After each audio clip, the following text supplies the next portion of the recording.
இன்றைக்கு நாம் 7வது காலமாகிய உபத்திரவ காலத்தை குறித்து படிக்கிறோம். வெளிப்படுத்தின விசேஷம் 6ஆம் அதிகாரத்திலே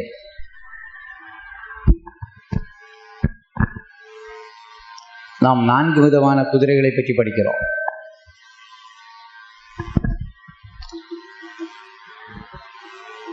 முதலாவது 6ஆம் அதிகாரம் 2ஆம் வசனம். ஒரு வெண்மையான குதிரை. வாசிப்போம். 6ஆம் அதிகாரம் 2ஆம் வசனம். நான் பார்த்தபோது இதோ ஒரு வெள்ளை குதிரையை கண்டேன். அதன் மேல் ஏறியிருந்தவன் வில்லை பிடித்திருந்தான். அவனுக்கு ஒரு கிரீடம் கொடுக்கப்பட்டது. அவன் ஜெயிக்கிறவனாகவும் ஜெயிப்பவனாகவும் புறப்பட்டான். அவனிடத்தில் வில்லு இருக்கிறது, ஆனால் அம்பு இல்லை. ஆகையினால் இந்த முதலாவது உபத்திரவ காலத்திலே அந்திக்கிறிஸ்து என்ன செய்வான்?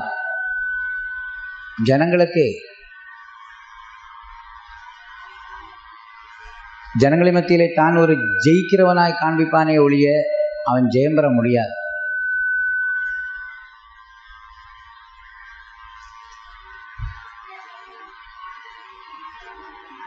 தான் எல்லாவற்றின் மேலும் வெற்றி சிறப்பது போல ஜெயிக்கிறவனை போல காண்பிப்பான், ஆனால் அவன் ஜெயம் பெற முடியாது. 2வது ஒரு குதிரையை பற்றி வெளிப்படுத்தின விசேஷம் 6ஆம் அதிகாரம் 4ஆம் வசனத்தில் வாசிக்கிறோம். அப்பொழுது சிவப்பான வேறொரு குதிரை புறப்பட்டது.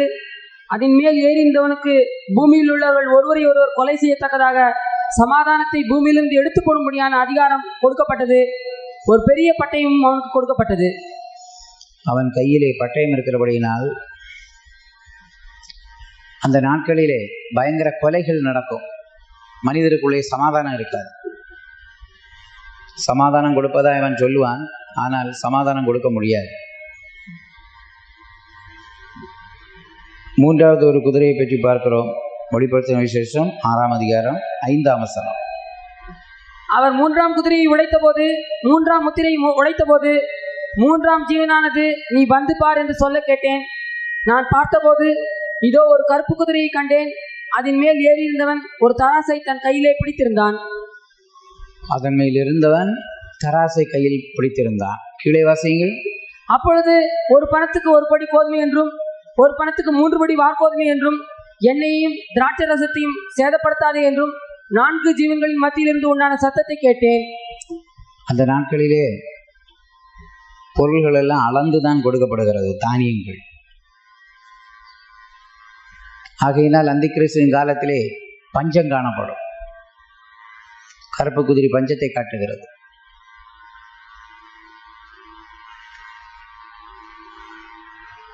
அந்த நாட்களிலே பஞ்சம் உண்டாயிருக்கும். ஆகையினால் தான் தானியங்கள் எல்லாம் அளந்து கொடுக்கப்படுகிறது. திராட்சை ரசத்தையும் சேதப்படுத்தாதே என்று சொல்லப்படுகிறது. 6ஆம் அதிகாரம் 8ஆம் வசனத்திலே மங்கின நிறமுள்ள ஒரு குதிரையை பற்றி வாசிக்கிறோம். நான் பார்த்தபோது இதோ மங்கின நிறமுள்ள ஒரு குதிரையை கண்டேன். அதன் மேல் ஏறி இருந்தவனுக்கு மரணம் என்று பெயர். பாதாளம் அதன் பின் சென்றது. பட்டயத்தினாலும் பஞ்சயத்தினாலும் சாவினாலும் பூமியின் துஷ்ட மிருகங்களினாலும் பூமியின் காற்பங்களில் உள்ளவர்களை கொலை செய்யும்படியான அதிகாரம் அவைகளுக்கு கொடுக்கப்பட்டது. ஆகையினால் அந்திக்கிறிஸ்துவின் காலத்திலே பஞ்சம் இருக்கும், சாவு ஏராளம் இருக்கும், துஷ்ட மிருகத்தினாலும் பலவிதமான அழிவு இருக்கும், பலர் கொலை செய்வார்கள். அதில் ஏறியிருந்தவனுக்கு மரணம் என்று பெயர். பாதாளம் அவன் பின்னே சென்றது. கிருபையின் காலம் முடிந்தவுடனே உபத்திரவ காலம் துவங்குகிறது. இந்த உபத்திரவ காலத்தில் யார் யார் காணப்படுவார்கள்? பிரியமானவர்களே, கர்த்தராகிய இயேசுவின் வருகையிலே யார் யார் கைவிடப்படுகிறார்களோ அந்த கைவிடப்படுகிறவர்களுக்கு உபத்திரவம் வரப்போகிறது. இயேசுவின் வருகையிலே கைவிடப்படுபவர்கள் யார்? மனந்திரும்பினேன் என்று சொல்லியும் மனந்திரும்பலுக்கு ஏற்ற கனி கொடுக்காதவர்கள், ஞானஸ்நானம் எடுத்தேன் என்று சொல்லியும் அவருடைய சரீரம் பாவத்துக்கு மரிக்காதவர்களாய் காணப்பட்டால் அவர்கள் கைவிடப்படுவார்கள். பரிசுத்தாவியின் அபிஷேகம் பெற்றும் ஆவியின் கனி கொடுக்காதவர்கள், வரங்கள் தாலந்துகள் உடையவர்களாயிருந்தும் அன்பு இல்லாதவர்கள், இயேசு பரிகாரி என்று சொல்வார்கள், தெய்வீக சத்தியத்தில் நிலைத்திருக்க மாட்டார்கள். பலவிதமான பாடுகளை படுவார்கள், ஆனால் சந்தோஷத்தோடும் பொறுமையோடும் பாடுபட மாட்டார்கள். அவர்கள் கர்த்தருடைய வருகையில் கைவிடப்படுவார்கள். வெற்றியின் வாழ்க்கை செய்யாதபடி சிந்தனையிலே, பார்வையிலே, பேச்சிலே, கேள்வியிலே, இருதயங்களிலே, கிரியிலே, நடத்தையிலே தோல்வி உள்ளவர்களாக இருப்பவர்கள் கர்த்தருடைய வருகையில் போக முடியாது. வருகையை பற்றி அவர்கள் சொல்லுவார்கள், ஆனால் வருகை பெற்றுள்ளதான தவிப்பு, தாகம் இல்லாமல் இருப்பார்கள்.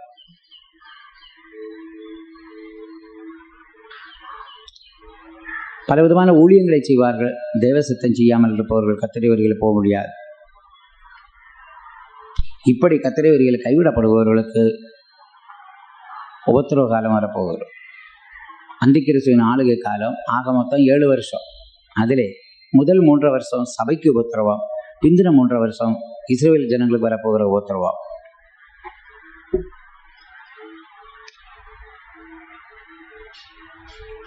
இந்த உபத்திரவத்தை குறித்து இன்னும் நாம் வெளிப்படுத்தின விசேஷம் 13ஆம் அதிகாரம் 16 முதல் 18 வசனங்களில் வாசிக்கிறோம். 13ஆம் அதிகாரம் 16 முதல் 18 வசனங்கள். அது சிறியோர், பெரியோர், ஐசியவான்கள், தரித்திரர், சுயாதீனர், அடிமைகள் இவர்கள் யாவரும் தங்கள் தங்கள் வலதுகையிலாவது நெற்றிகளிலாவது ஒரு முத்திரையை பெரும்படிக்கும் அந்த மிருகத்தின் முத்திரையாவது அது நாமத்தையாவது அது நாமத்தின் இலக்கத்தையாவது தரித்துக் கொள்கிறவன் தவிர வேறொருவனும் கொள்ளவும் விற்கவும் கூடாதபடிக்கும் செய்தது. இதிலே ஞானம் விளங்கும். அந்த மிருகத்தின் இலக்கத்தை புத்தியுடையவன் கணக்கு பார்க்க கடவன். அது மனுஷனுடைய இலக்கமாயிருந்தது. அதனுடைய இலக்கம் 666.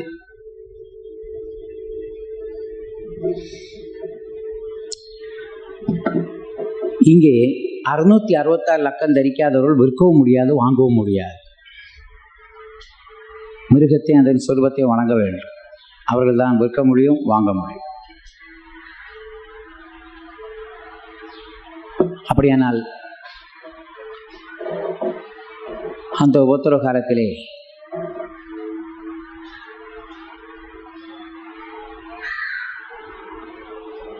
போதுமான உணவு, போதுமான உடை, தேவையான பொருள்கள் இவையெல்லாம் ஜனங்கள் இல்லாதவர்களாக காணப்படுவார்கள். அந்த நாட்களில் மிருகத்தை அதன் சொருபத்தை வணங்கினால் 666 லக்கம் தரித்தால் இவைகளெல்லாம் பெற்றுக்கொள்ள முடியும். விற்காமல் வாங்காமல் 3 வருஷம் இருக்கும் பொழுது என்னென்ன பிரச்சனை உண்டாகும் என்று நமக்கு தெரியும். இன்னைக்கு 3 மணி நேரம் பட்டினி கிடக்கவே ஜனங்கள் பயப்படுகிறார்கள். அப்படியானால் தொடர்ந்து 3 வருஷம் இப்படி பட்டினியாக இருப்பார்கள். ஆகையினால் ஒரு கூட்டம் பேர் உபத்திரவம் தாங்க முடியாமல் அந்தி கிறிஸ்துவை வணங்குவார்கள், இயேசு கிறிஸ்துவை மறுதலிப்பார்கள்.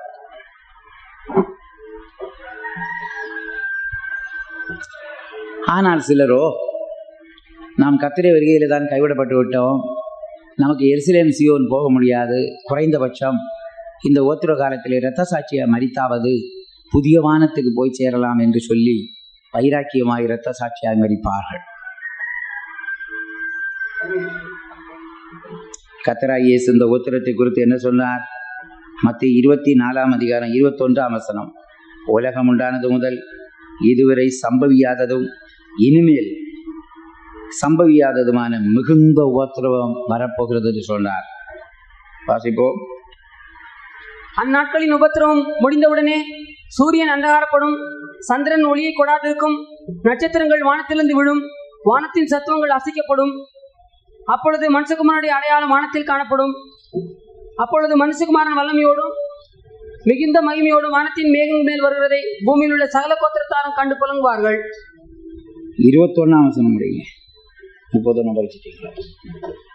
ஏனெனில் உலகம் உண்டானது முதல் இதுவரைக்கும் சம்பவித்தராததும் இனிமேலும் சம்பவியாதமான மிகுந்த உபத்திரவம் அப்பொழுது உண்டாகும். மிகுந்த உபத்திரவம் உண்டாகும். உலகம் உண்டானது முதல் இதுவரை சம்பவியாததும் இனிமேல் சம்பவிக்காததுமான மிகுந்த உபத்திரம்.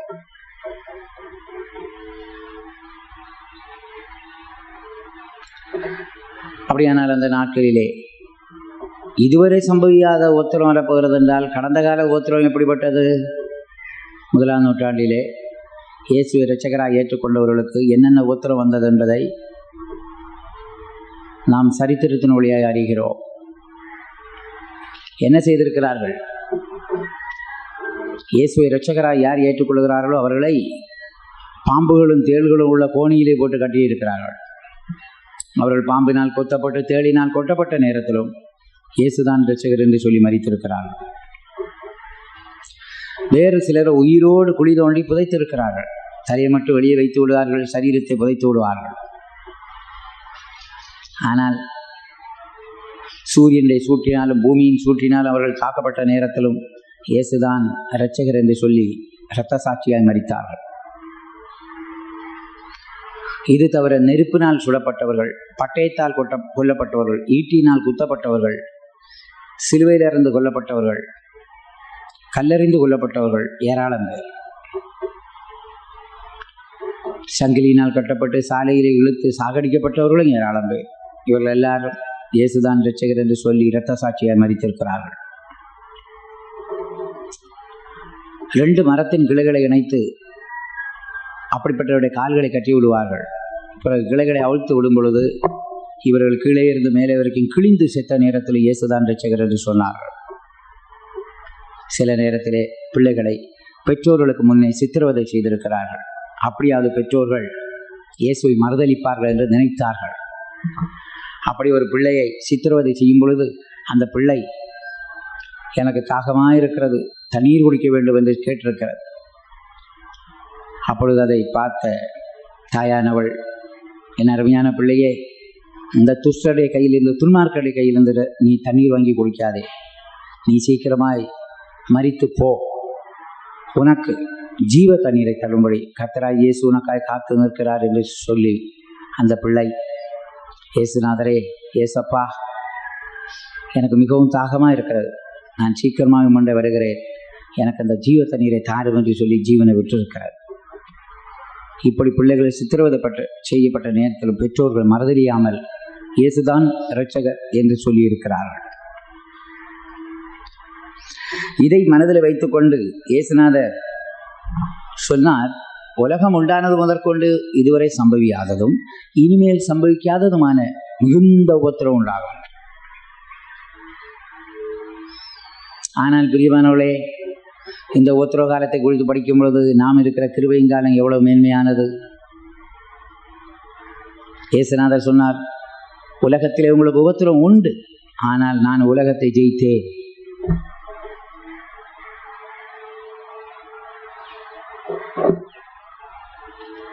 அப்போஸ்தலனாகிய பவுல் சொல்லுகிறார், என்ன உபத்திரம் வந்தாலும் நமக்குள் தேவ அன்பு இருக்குமானால் முற்றிலும் ஜெயம் கொள்ளலாம். ரோமர் 8ஆம் அதிகாரம் 36-37 வசனங்கள், கிறிஸ்துவின் அன்பை விட்டு என்னை பிரிப்பவன் யார்? உபத்திரமோ, வியாகுலமோ, துன்பமோ, பசியோ, நிர்மாணமோ, நாசமோசமோ, பட்டயமோ, இவை எல்லாவற்றிலும் நம்மில் அன்பு கூறுகிறவராலே முற்றிலும் ஜெயம் கொள்ளுகிறோம்.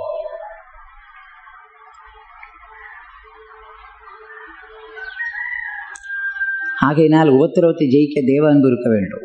நாம் எல்லாரும் தேவ அன்பினால், கிறிஸ்துவின் அன்பினால் நிரம்பி இருந்தால் எந்த உபத்திரவத்தையும் ஜெயிக்கலாம்.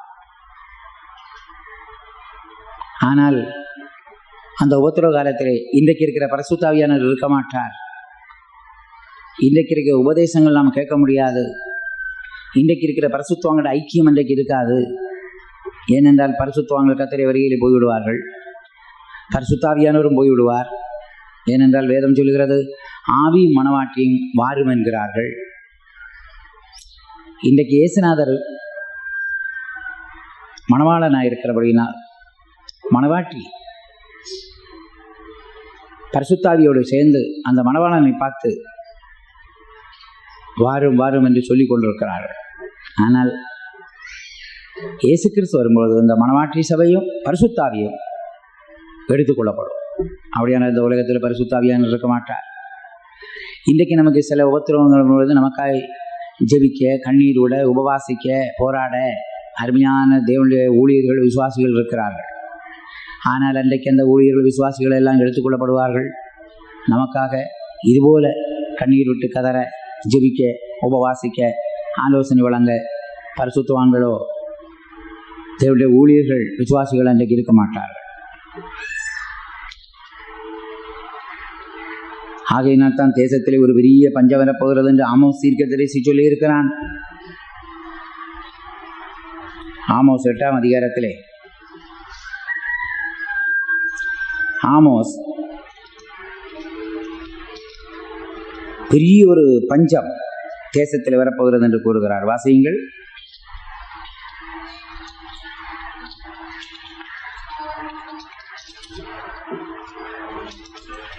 ஆமோஸ் 8ஆம் அதிகாரம் 11-12 வசனங்கள். இதோ நான் தேசத்தின் மேல் பஞ்சத்தை அனுப்பும் நாட்கள் வரும். ஆகார குறைவினால் உண்டாகிய பஞ்சம் அல்ல, ஜலக்குறைவினால் உண்டாகிய தாகமும் அல்ல. கர்த்தருடைய வசனம் கேட்கக்கூடாத கிடையாதபடி பஞ்சத்தை அனுப்புவேன் என்று கர்த்தராகிய ஆண்டவர் சொல்கிறார்.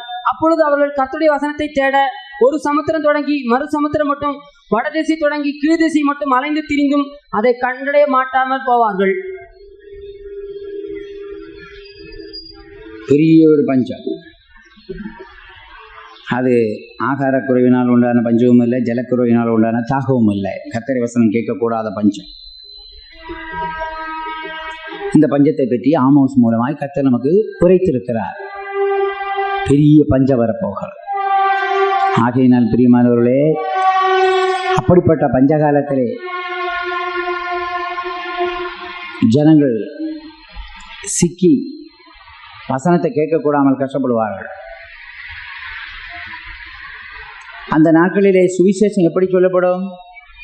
வெளிப்படுத்தின விசேஷம் 14ஆம் அதிகாரத்திலே 3 தூதர்கள் மூலமாய் சுவிசேஷம் சொல்லப்படும் என்று சொல்லி இருக்கிறது. 14ஆம் அதிகாரம் 6ஆம் வசனம், 8ஆம் வசனம், 9ஆம் வசனம் வாசிப்போம். அவர்கள் பரிசுத்தவான்களுடைய இரத்தத்தையும் தீர்க்கதரிசிகளுடைய இரத்தத்தையும் சிந்தினபடியால் இரத்தத்தையே அவர்களுக்கு குடிக்க கொடுத்தீர், அதற்கு பாத்திரராக இருக்கிறார்கள் என்று சொல்ல கேட்டேன். 4ஆம் தூதன் தன் கலசத்திலுள்ளதை சூரியன் மேல் ஊற்றினான். தீயினால் மனுஷரை தைக்கும்படி அதற்கு அதிகாரம் கொடுக்கப்பட்டது. 14ஆம் அதிகாரம் 6-8. பின்பு வேறொரு தூதன் வானத்தின் மத்தியிலே பறக்க கண்டேன். அவன் பூமியில் வாசம் பண்ணுகிற சகல ஜாதிகளுக்கும், கோத்திரத்தாருக்கும், பாஷைக்காரருக்கும், ஜனக்கூட்டத்தாருக்கும் அறிவிக்கத்தக்கதாக நித்திய சுவிசேஷத்தை உடையவனாய் இருந்து, வேறொரு தூதன் பின் சென்று பாபிலோன் மாநகரம் விழுந்தது தன் வேசித்தனமாகிய உக்கிரமான மதுவை சகல ஜாதிகளுக்கும் குடிக்க கொடுத்தாளே என்றான். அவர்களுக்கு பின்னே 3ஆம் தூதன் வந்து மிகுந்த சத்தமிட்டு மிருகத்தையும் அதன் சொரூபத்தையும் வணங்கி தன் நெற்றியிலாவது தன் கையிலாவது அதன் முத்திரையை தரித்துக் கொள்கிறவனோ அவன் தேவனுடைய கோபாக்கினியாகிய பாத்திரத்திலே கலப்பில்லாமல் வார்க்கப்பட்ட அவருடைய உக்கிரமாகிய மதுவை குடித்து பரிசுத்த தூதர்களுக்கு முன்பாகவும் ஆட்டுக்குட்டியானுக்கு முன்பாகவும் அக்னியினாலும் கந்தகத்தினாலும் வாதிக்கப்படுவான். இப்படி தூதர்கள் தான் தோன்றி சுவிசேஷம் சொல்வார்கள். இன்றைக்கு இந்த கிருபையின் காலத்திலே எங்கே சுவிசேஷம் சொல்லப்படும், எந்த நாள் சொல்லப்படும், எந்த நேரம் சொல்லப்படும் என்று சொல்லி நமக்கு அறிவிக்கப்படுகிறது. ஆகையினால் இந்த சுவிசேஷத்தை நாம் எளிதாக கேட்கிறோம், விரும்பும் போதெல்லாம் கேட்கிறோம். ரேடியோ மூலமாய், டெலிவிஷன் மூலமாக, பத்திரிகைகள் மூலமாக, துண்டு பிரதி மூலமாக, வேத புத்தகத்தின் மூலமாக, சுவிசேஷகர்கள் மூலமாக சுவிசேஷம் அறிவிக்கப்பட்டு கொண்டே வருகிறது. 24 மணி நேரமும் உலகத்தின் பகுதிகளிலே சுவிசேஷம் தொடர்ந்து அறிவிக்கப்படுகிறது. ஆனால் உத்தரவு காலத்திலே வசனம் கேட்கக்கூடாத பஞ்சகாலம் வரப்போகுது. இயேசுநாதர் அதனால் தான் சொன்னார், ஒருவனும் கிரியை செய்யக்கூடாத ராக்காலம் வரப்போகிறது. பகற்காலம் இருக்க மட்டும் என்னை அனுப்பினருடைய கிரியைகளை நான் செய்து முடிக்கட்டும். அந்த பகற்காலம் தான் கிருபையின் காலம். ஒருவனும் கிரியை செய்யக்கூடாத ராக்காலம் தான் உத்தரவு காலம். அந்த உத்தரவு காலத்திலே வசனம் கேட்கக்கூடாத பஞ்சம் வரப்போகிறது.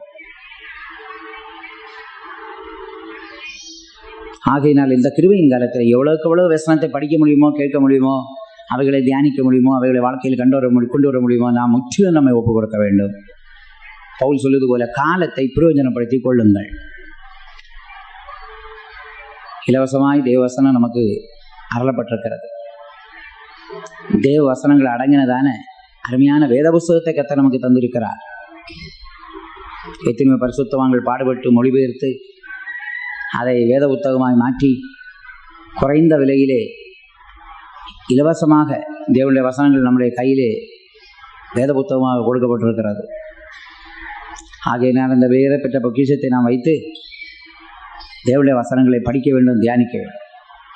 நியாயப்பிரமாண காலத்தில் காலைதோறும் போய் மன்னா பொறுக்க வேண்டும்.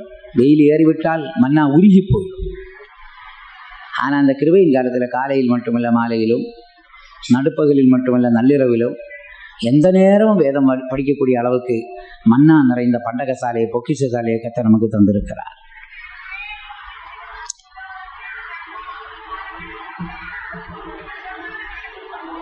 ஆகையினால் உபத்திரவ காலத்திலே பெரிய ஒரு பஞ்சம் வரப்போகிறது என்று ஆமோஸின் மூலமாய் சொன்ன தீர்க்க தரிசனம் வெளிப்படுத்தின விசேஷத்திலே அது உண்மைதான் என்று புலப்படுகிறது.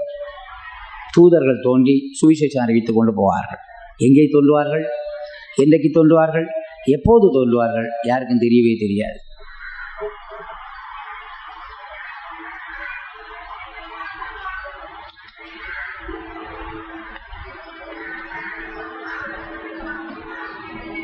இந்த உத்தரவு காலத்திலே இன்னொரு காரியம் நடைபெறும். அதாவது அந்திக்கிறிஸ்து இஸ்ரவேலோடு உடன்படிக்கை பண்ணுவான். தானியேல் 9ஆம் அதிகாரம் 27ஆம் வசனத்திலே இஸ்ரவேல் ஜனங்களோடு அந்திக்கிறிஸ்து உடன்படிக்கை பண்ணி இன்றைக்கு இருக்கிற எருசலேமிலே அவன் ஆலயத்தை கட்டி விடுவான். 9:27 வாசிப்போம். அவர் ஒரு வாரம் அளவும் அநேகருக்கு உடன்படிக்கையை உறுதிப்படுத்தி அந்த ஒரு வாரம் பாதி சென்ற போது பலியையும் காணிக்கையையும் ஒழிய பண்ணுவார். அருவருப்பான சட்டைகளோடு பாழாக்குகிறவன் வந்து இறங்குவான்.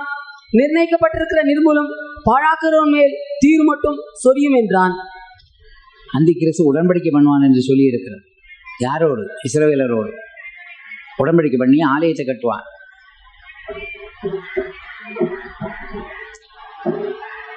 பிறகு அவன் ஆலயத்திலே உட்கார்ந்து முதல் 3 வருஷ முடிவிலே தன்னை தேவன் என்று சொல்லுவான்.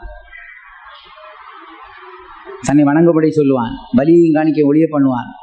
அப்பொழுதுதான் இஸ்ரவேலர்கள் விளங்கிக் கொள்வார்கள், இவன் நம்மை ஏமாற்றி விட்டான், வஞ்சித்து விட்டான் என்று விளங்கிக் கொள்வார்கள். அவன் ஆலயத்திலிருந்து தன்னை வணங்க சொல்லுகிற விஷயம் 2 தெசலோனிக்கேயர் 2ஆம் அதிகாரம் 4ஆம் வசனத்திலே சொல்லி இருக்கிறது. 2 தெசலோனிக்கேயர் 2:4.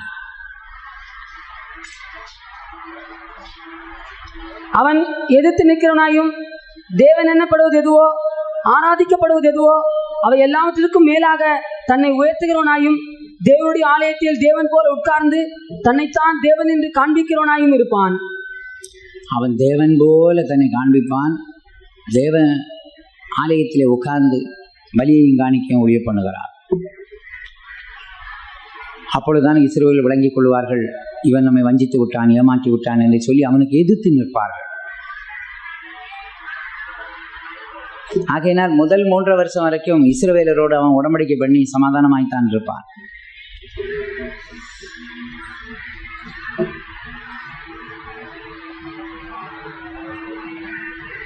இனிமேல் விழுந்த சபையை பற்றி நாம் வெளிப்படுத்தின விசேஷம் 17ஆம் அதிகாரம் 18ஆம் அதிகாரத்திலும் வாசிக்கிறோம். அங்கே அவள் எந்த நிலவரத்திலே காணப்படுவாள் என்று வாசிக்கிறோம். சிவப்பான ஒரு மிருகத்தின் மேலே ஒரு ஸ்திரீ முத்துக்களினாலும் பொன்னினாலும் தன்னை அலங்கரித்து வீற்றிருப்பதாய் நாம் அந்த அதிகாரங்களிலே வாசிக்கிறோம். 17ஆம் அதிகாரம் 3-4 வசனங்கள்.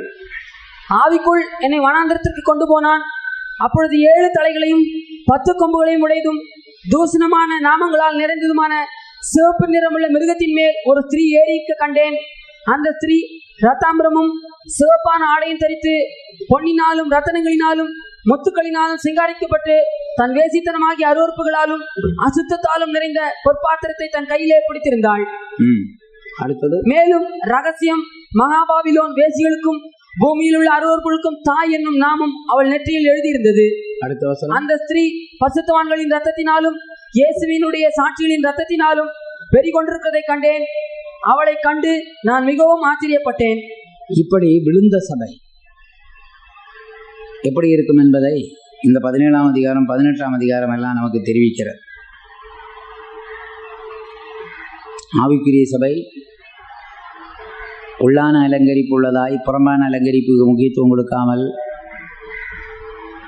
அது உன்னதத்திலே காணப்படுகிறது. ஆனால் இந்த புறம்பான அலங்கரிப்புக்கு முக்கியத்துவம் கொடுக்கிறதான விழுந்த சபையானது வனாந்திரத்திலே காணப்படுகிறது.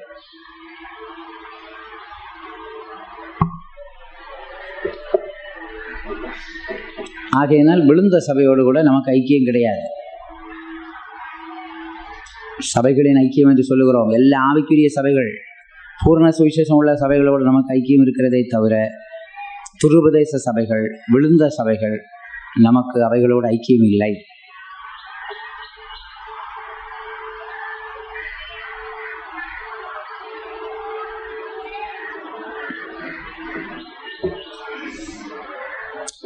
ஆகையினால் இந்த உபத்திரவ காலத்திலே விழுந்த சபைக்கு அதிகமான அதிகாரமும் வல்லமையும் பிசாசு கொடுப்பான், அந்திகிறிஸ்து கொடுப்பான். ஆனால் கர்த்தரோ அந்த விழுந்த சபையை நியாயம் தீர்க்கிறார் என்று நாம் வேதத்திலே வாசிக்கிறோம்.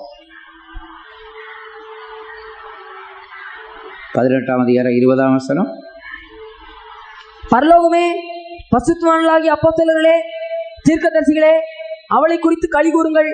உங்கள் நிமித்தம் தேவன் அவளை நியாயம் தீர்த்தாரே என்று தூதன் சொன்னான்.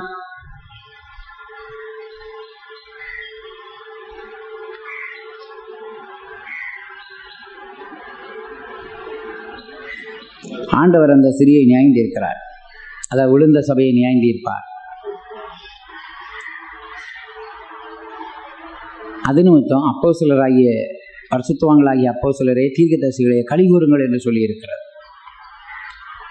பரிசுத்தவான்களுக்கு விரோதமாய், அப்போஸ்தலருக்கு விரோதமாய், தீர்க்கதரிசிகளுக்கு விரோதமாய் கிரியை செய்த அந்த விழுந்த ஆவி, விழுந்த சபை, ஜனங்களை எல்லாம் வஞ்சிக்கிற சபை, பூர்ணமாக்கப்படாதபடி தடுக்கிற சபை, அந்த சபைக்கு கர்த்தர் நியாய தீர்ப்பு கொடுப்பார். இது நிமித்தம் நீங்கள் களி கூர்ந்து மகிழுங்கள் என்று சொல்லப்படுகிறது. ஆகையினால் நாமோ கிருபையின் காலத்தில் நாம் படித்தோம் அல்லவா, உன்னதத்திலே இருக்கிற சபையாய் இருக்க வேண்டும். சூரியனை அணிந்த சபையாய், சந்திரன் மேல் நிற்கிற சபையாய், 12 நட்சத்திரமுள்ள கிரீடமுள்ள சபையாய் நாம் காணப்பட வேண்டும். அப்படிப்பட்ட சபையில் இருந்துதான் ஜெயங்கொண்ட ஆண் பிள்ளை உருவாக்க முடியும். அந்த சூரியன் தான் தேவநீதியை அணிவது. சந்திரன் என்றால் கிருபையிலும் சாட்சியிலும் சமாதானத்திலும் இருப்பது. 12 நட்சத்திரமுள்ள ஒரு கிரீடம் என்றால் அப்போஸ்தல உபதேசத்தின் மூலம் உண்டாகிற வெற்றியின் வாழ்க்கை. அந்த சிறி வருத்தப்பட்டு அலறியது போல நாம் வருகைக்காக காத்திருந்து அவளோடு தவிப்போமானால் நமக்குள்ளே ஒரு ஜெயங்கொண்ட சபை உண்டாகும். அதுதான் ஆண் பிள்ளை. அது சிங்காசனத்தின் தேவனத்தின் எடுத்துக்கொள்ளப்பட்டது.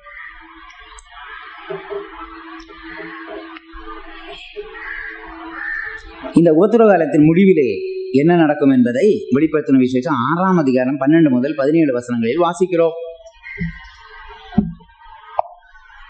அவர் 6ஆம் முத்திரையை உடைக்க கண்டேன். இதோ பூமி மிகவும் அதிர்ந்தது. சூரியன் கருப்பு கம்பளியை போல கருத்தது.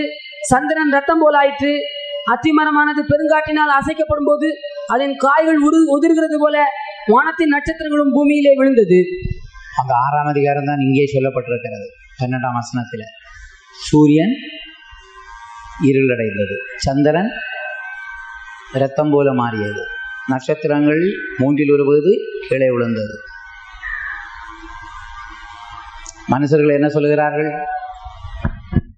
பூமியின் ராஜாக்கள், ஐஸ்வர்யவான்கள் எல்லாரும், மலைகளே குன்றுகளே, நீங்கள் எங்கள் மேல் விழுந்து ஆட்டுக்குட்டியானுடைய கோபத்திற்கும் அவருடைய முகத்திற்கும் எங்களை மறைத்துக் கொள்ளுங்கள். அவருடைய கோபாக்கினையின் மகா நாள் வந்து விட்டது என்று சொல்லுகிறார்கள். இது மகா உபத்திரவ காலத்தின் முடிவில் நடக்கிற உபத்திரவ காலத்தின் முடிவிலே நடக்கிற விஷயம். சூரியன் இருளடைகிறது. இதை வைத்து இந்த நாட்களிலே சூரியனை ஆராய்ச்சி பண்ணுகிறவர்கள் சொல்லுகிறார்கள், கடந்த சூரிய கிரகணத்துக்கு பிறகு சூரியனிலே பெரிய பெரிய கருப்பு புள்ளிகள் உண்டாகி கொண்டே இருக்கிறது. அப்படியானால் சூரியனானது கொஞ்சம் கொஞ்சமாக இருளடைந்து கொண்டே வருகிறது. சந்திரனிலே ஒரு விதமான சிவப்பான திரவம் காணப்படுகிறது. அதை அவர்கள் கொண்டு வந்து ஆராய்ச்சி பண்ணி பார்த்தால் அது மனுஷ இரத்தம் போல இருக்கிறது என்று சொல்லுகிறார்கள். ஆகையினால் சந்திரனும் சிவப்பாய் கொண்டே வருகிறது, நட்சத்திரங்களும் விழுந்து கொண்டிருக்கின்றன. இப்படி பல சம்பவங்கள் நடக்கிறபடியினால் நாம் விளங்கிக் கொள்கிறோம், சீக்கிரமாக அந்த உத்தரவு காலம் நெருங்கி கொண்டு வருகிறது என்பதை விளங்கிக் கொள்கிறோம்.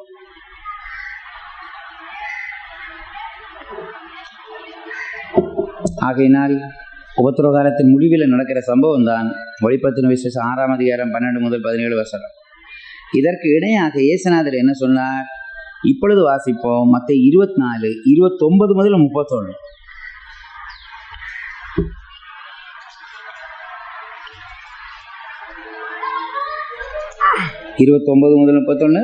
அந்நாட்களின் உபத்திரம் முடிந்தவுடனே சூரியன் அந்தகாரப்படும், நட்சத்திரங்கள் ஒளியை கொடாதிருக்கும், நட்சத்திரங்கள் வானத்திலிருந்து விழும், வானத்தின் சத்துவங்கள் அசைக்கப்படும். அப்பொழுது மனுஷகுமாரனுடைய அடையாளம் வானத்தில் காணப்படும்.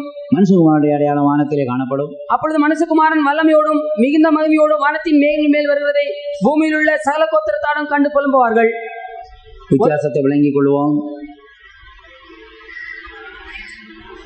மணவாட்டியை சேர்க்க வரும் பொழுது இயேசு நேரடியாக வருகிறார்.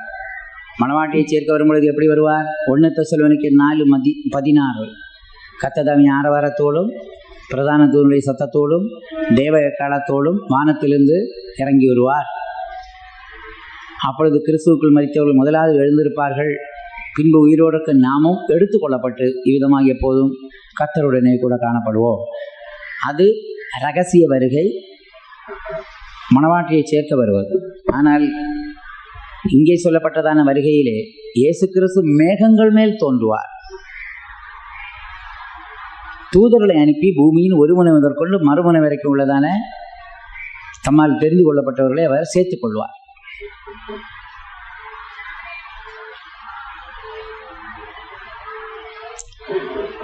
அப்படியான உபத்திரவ காலத்து பரிசுத்தவான்களை சேர்க்க தூதர்களை அனுப்புகிறார். மணவாட்டியை சேர்க்க இயேசு நேரடியாகவே வருகிறார். மணவாட்டியை கர்த்தர் கனம் பண்ணுகிறார். மணவாட்டி மேன்மையானவள், அவளை சேர்க்க இயேசு நேரடியாக வருகிறார். ஆனால் உபத்திரவ காலத்து பரிசுத்தவான்களை சேர்க்க ஆண்டவர் தூதர்களை அனுப்புகிறார்.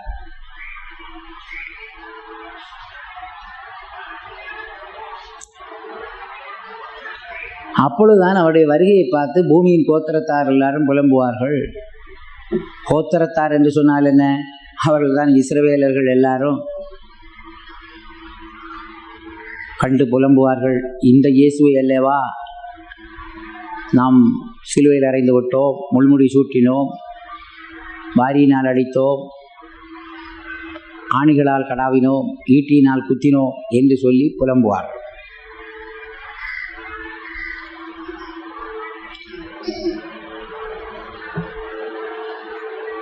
இப்படி உபத்திரவ காலத்தில் என்ன நடக்கும் என்பதை நாம் சுருக்கமாய் பார்த்தோம்.